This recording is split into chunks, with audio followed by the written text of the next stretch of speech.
Welcome to class of web development. तो चलो, तो आज जो हमको देखना है वो देखना है HTML। देखो HTML क्या होता है। HTML होता है हाइपरटेक्स्ट मार्कअप लैंग्वेज। तो hypertext markup language is a language that is used to create a web page, and a website is a collection of web pages.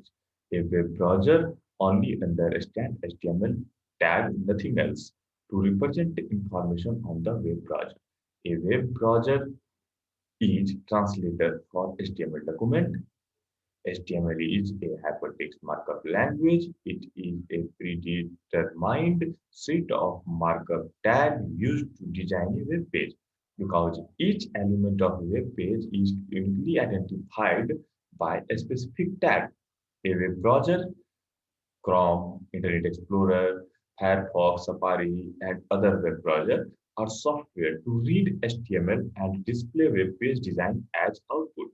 You can write HTML in any simple editor such as Notepad, and other software such as Adobe Dreamweaver, Sublime, Notepad++, etc. are mainly used to write and edit HTML. .html or .html are the two extensions used to write and save HTML files. We can write HTML code in any text editor and save it as filename.html or filename.html. HTML is not case-sensitive language. HTML cannot recognize a blank space. HTML cannot display any error message on wrong syntax or code. It is biggest disadvantage for its developer. HTML was created by Sir Tim Berners-Lee in late 1991, but was not released officially. Published in 1995 as HTML 2.0, HTML 4.01 was published in late 1999 and was a major version of the HTML. Some version of HTML is 1.0, 2.0, 3.0, 4.01, and HTML5, the latest version. There are two types of tag used in HTML. These are container tag and empty tag. Container tag. These tags are used as container, means it can contain something inside its opening and closing tag. So it is called container tag. Example: body, closing body, HTML open, HTML close, table open, table close, etc. Empty tag. These tags are used to specify work on web browser. It cannot contain anything inside it. So it is called empty tag. So it is called empty tag. There is no need to closing these type of tag. Example: BR and etc. तो बात आता है, this is your definition of the HTML, basic definition of the HTML. अब थोड़ी सी बात है, क्योंकि ये जो क्लास है प्योरली हिंदी मीडियम के लिए ही है, लेकिन इंग्लिश और हिंदी का मिक्सर है, तो हिंदी में बातें तुम्हें समझा देता हूँ एक लाइन में जल्दी जल्दी. देखो, वेबसाइट डेवलपमेंट करना है तो सबसे पहला जो इसका जो मेन पार्ट आपको पढ़ना पड़ेगा वो HTML पढ़ना पड़ेगा, क्योंकि HTML के बिना वेबसाइट का कोई दुनिया का कोई अस्तित्व ही नहीं है. क्योंकि वेब ब्राउजर, वेबसाइट को रन कराने के लिए आपको क्या खोलना पड़ता है? वेब ब्राउजर खोलना पड़ता है. और एक वेब ब्राउजर को कुछ समझ में नहीं आता है वेब पेज के अतिरिक्त, और एक वेब पेज जो होता है वो सिर्फ और सिर्फ बनता है HTML डॉक्यूमेंट से बनता है. बात समझिए. कहता है hypertext markup language used to create web page. HTML किसके लिए बनता है? वेब पेज को बनाने के लिए. And website is a collection of web page. और जो वेबसाइट होता है वो बहुत सारे वेब पेजेस से मिलकर बनता है. ठीक है. ये web browser only understand HTML tags. एक वेब ब्राउजर जो है वो HTML टैग को छोड़ करके कुछ और समझता ही नहीं है. उसको कोई भी चीज समझाना होगा तो उसके लिए तुमको एक टैग बेस्ड इंफॉर्मेशन उसको देना पड़ता है. एक वेब ब्राउजर इज ट्रांसलेटर. आप कहोगे इट इज ए लैंग्वेज, तो वेयर इज द ट्रांसलेटर? तो इसका ट्रांसलेटर जो होता है ना, सारा वेब ब्राउजर नहीं होता है. Every web browser is translator for HTML document. वो HTML डॉक्यूमेंट को ट्रांसलेट करके उसको जो है एप्रोप्रिएट रूप में आपको दिखा देता है. HTML is a hypertext markup language. HTML is a hypertext markup language. It is a predetermined set of markup tag used to design web page. होता क्या है? होता इसमें यह है, बेटा आगे बता देना. इसमें होता यह है कि तुमको सबसे आसान लैंग्वेज है ये पढ़ने के लिए. क्योंकि होता क्या है, इसमें जो भी चीज तुमको जो भी इंफॉर्मेशन दिखाना है ना, तो उसके लिए पहले से बना हुआ टैग दिया गया है, जिस टैग के जरिए आप उसको दिखा सकते हो और उसको दिखा सकते हो और उसको अरेंज कर सकते हो। तो टैग का लिस्ट जितना ज्यादा आपके पास पता होगा, आप उसको यूज कर पाओगे। आप एचटीएमएल के अंदर अपना टैग नहीं बना सकते हो। There is no option to create your own tag. जो टैग अवेलेबल है सिर्फ आप उसको यूज कर सकते हो। मतलब समझ लो पहले से बने हुए सारे टूल्स आपके पास है, आप उसको जगह लगाना सीखना है आपको। मतलब जैसे कि पजल के टुकड़े कर दें और उस पजल के टुकड़े को आपको क्या करना है, सेट करना सीखना होगा, तब जाके पजल सॉल्व हो जाएगा। तो एक वेब ब्राउजर का भी वही स्थिति है और एचटीएमएल का। इसमें तो कुछ बनाना नहीं है, पहले से बना हुआ है, बस उसका इस्तेमाल करना है। जो जरूरत है उसके अकॉर्डिंगली तुमको सोचना होगा, पता होना चाहिए कि कौन सा टैग का जरूरत है। तो एक टैग से आप क्या करते हैं, किसी एलिमेंट को, वेबसाइट के एलिमेंट को क्या कर सकते हो, डिस्प्ले कर सकते हो अपने वेब पेज पर। तो a element of web page is uniquely displayed by using a tag. Okay, and ये तो हो गया टैग। अब टैग के बाद एक होता है इसका एट्रीब्यूट्स। एट्रीब्यूट्स एट्रीब्यूट्स एट्रीब्यूट्स क्या कहता है, डिफाइन द एक्स्ट्रा इंफॉर्मेशन और बिहेवियर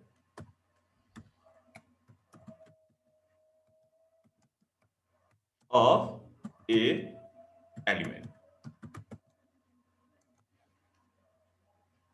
ओके, अब बिहेवियर और एलिमेंट, एक्स्ट्रा इंफॉर्मेशन और बिहेवियर ऑफ एलिमेंट। अब एलिमेंट तो समझ गए तुम, जैसे एलिमेंट क्या हो गया, text is element, heading is element, image is element, footer is element, header is element, title is element, everything displayed on the web page is a element. अब उस एलिमेंट को टैग के मदद से तो हम दिखा देंगे, बात समझ में आएगी।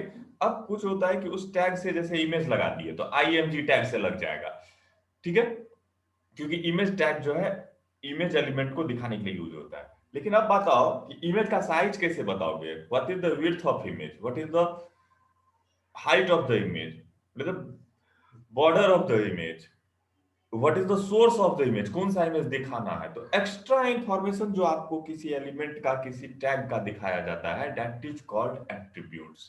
That is called attributes. और एचटीएमएल एट्रीब्यूट्स आप उसको कह सकते हो। टैग किसका हो, एट्रीब्यूट किसका होता है, किसी टैग का। टैग किसी एलिमेंट को दिखाता है या यू डिस्प्ले कर सकता है। अब उसका एक्स्ट्रा इंफॉर्मेशन जो दिखाना होता है तो किसके मदद से दिखाएंगे हम, किसके मदद से दिखाएंगे एक्स्ट्रा इंफॉर्मेशन और बिहेवियर, उसके एट्रीब्यूट्स के मदद से। तो दो बातें आपको मैंने बता दिया, टैग क्या होता है और एट्रीब्यूट्स क्या होता है, सबसे इंपॉर्टेंट चीज। अब पता है थोड़ा बहुत इसका हिस्ट्री भी जान जाए। कहता है पहला चीज यहाँ पर हमने छोड़ा था इसे, आप एक HTML को बनाने के लिए कौन सा सॉफ्टवेयर यूज करोगे।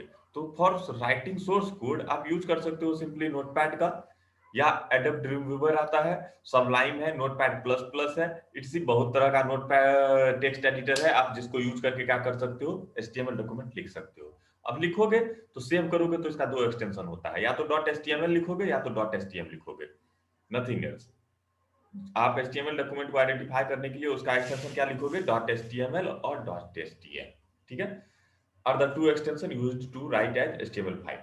We can write HTML code in text editor, ठीक है।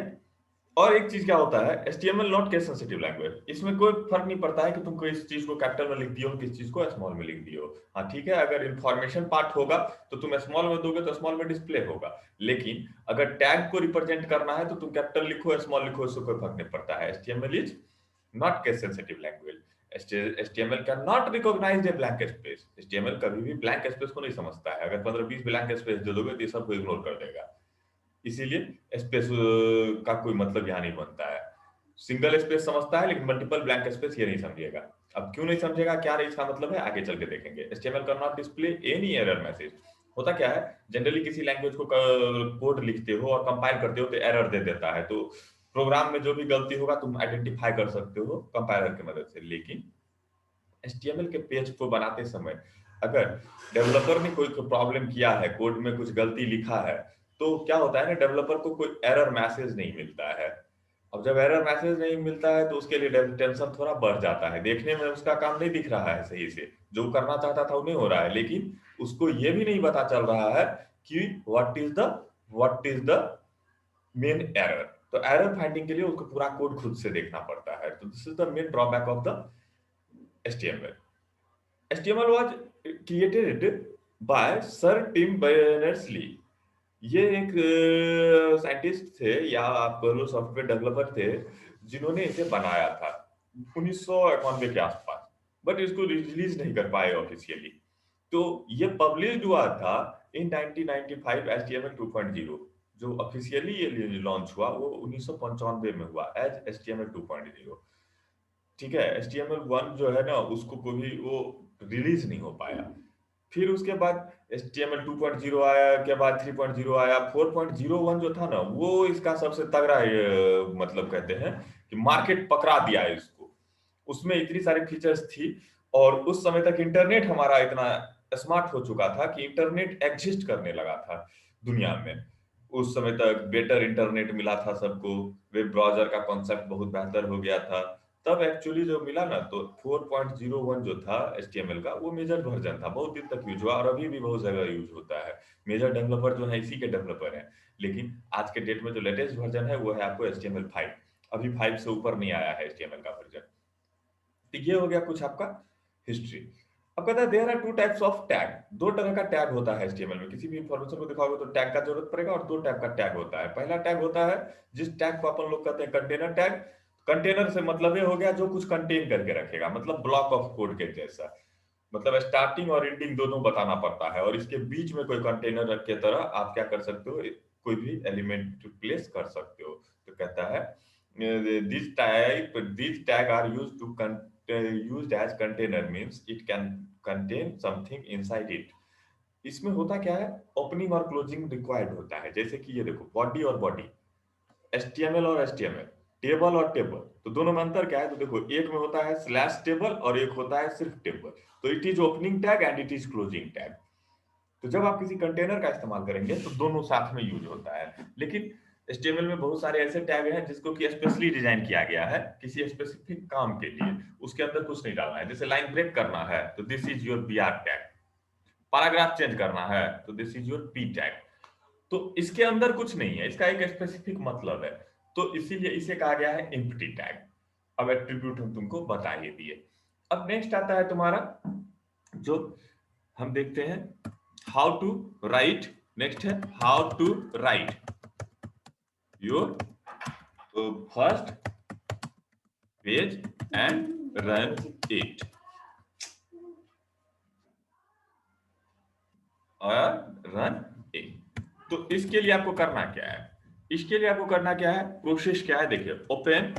Any open any text editor, simple text editor, MS word वगैरह यूज नहीं करना है। ओपन एनी टेक्स्ट एडिटर, तो चलिए हम नोटपैड यूज कर लेते हैं। Windows R notepad, NOT note PAD pad खुल गया।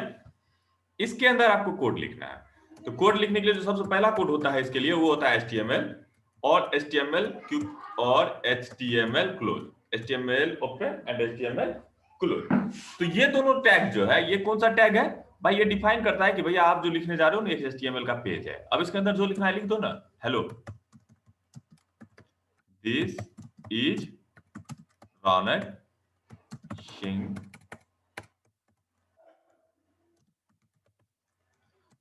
Welcome to web development class. अब इसको सेव मारना है, सेव एज। कहीं भी सेव कर सकते हो लेकिन बेस्ट रहेगा जहां भी सेव करो वहां पे सबसे पहले एक काम करना, एक फोल्डर बना लेना, तब ना तुम्हारा एक पूरा एक जगह रहेगा सब चीज। तो चलो हम यहाँ पे न्यू फोल्डर बना देते हैं डेस्कटॉप पे, वेब DEV क्लास। इसके अंदर हम इस पेज का नाम रख देते हैं पेज 1, पेज 1 डॉट HTML और HTML ऑल फाइल जरूर करेंगे और इसको क्या कर देंगे, सेव कर देंगे। सेव हो गया। once you can save it then we can ready to run it। अब देखो कहां जाके सेव हो गया भाई, अब ये सेव कहां हो गया, अब ये सेव कहां हो गया, अब ये सेव कहाँ हो गया, सेव कहाँ? Hello, this is Raunak Singh, welcome to web development class.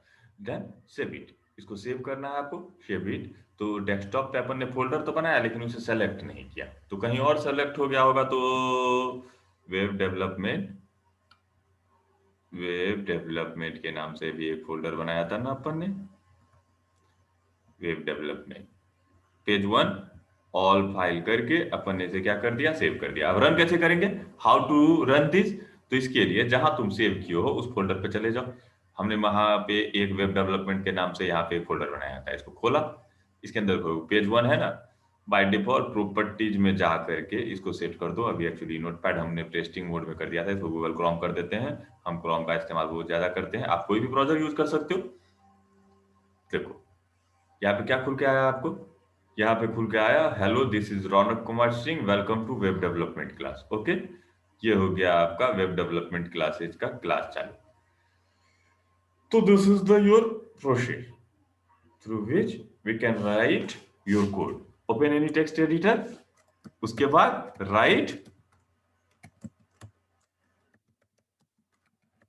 Your HTML code, और उसके बाद share it by any name with extension .html और .html, ठीक है ना। To open it, open saved file in any web browser। okay, तो this is your process. इस process को कर लोगे तो तुम्हारा वेब का वेब पेज बन जाएगा। ओके, तो ये हो गया वेब पेज। अब वेब ब्राउजर में एक चीज देख लो, लास्ट चीज तुमको दिखा देते हैं कि कुछ चीजें वेब ब्राउजर की आपको क्या करनी है, समझ लेनी है। अब कुछ चीजें समझनी क्या है, किसी भी ब्राउजर में दो हिस्सा होता है। पहला हिस्सा होता है जो यहाँ से ऊपर देख रहे हो, पहला लाइन, दूसरा लाइन और तीसरा लाइन। ये तीनों चीज जो तुम देख रहे हो, ये है हेडिंग सेक्शन और ये है तुम्हारा बॉडी सेक्शन। तो बॉडी सेक्शन और हेडिंग सेक्शन तो ये को होता है ब्राउजर में, इसमें फुटर नहीं होता है। यहाँ पर कोई भी आपको नीचे में जो होता है ना task bar, status bar, status bar नहीं होता है ब्राउजर में। ब्राउजर में दुइये को सेक्शन होता है, पहला सेक्शन हो गया आपको हेडिंग सेक्शन और दूसरा सेक्शन हो गया यहाँ पर बॉडी सेक्शन। तो ये है ब्राउजर का पार्ट। और this is your address bar, जिस एड्रेस बार में आपको यूआरएल देना है, जो यूआरएल दोगे मतलब वेब पेज का जो एड्रेस दोगे वो एड्रेस ये खोल देगा, मतलब फाइल का लोकेशन दो, उस लोकेशन को खोल करके इसमें दिखा देगा। तो ये आपका दो सेक्शन है, एक तो सेक्शन हो गया ये टाइटल सेक्शन और ये हो गया बॉडी सेक्शन। टाइटल सेक्शन में सिर्फ टाइटल का इंफॉर्मेशन होता है, सॉरी हेडिंग सेक्शन में टाइटल इंफॉर्मेशन, यूआरएल वगैरह वगैरह इंफॉर्मेशन रहता है। जो ऊपर इस तीन लाइन में तुम देख रहे हो सब इंफॉर्मेशन उसी के पास है। अब बॉडी सेक्शन में हमको वो लिखना होता है जिससे कि अपन को क्या करना है, वेब पेज बनाना है। ओके, तो चलो इतना हो गया, तो इसको करो खत्म। नेक्स्ट क्लास में फिर मिलते हैं।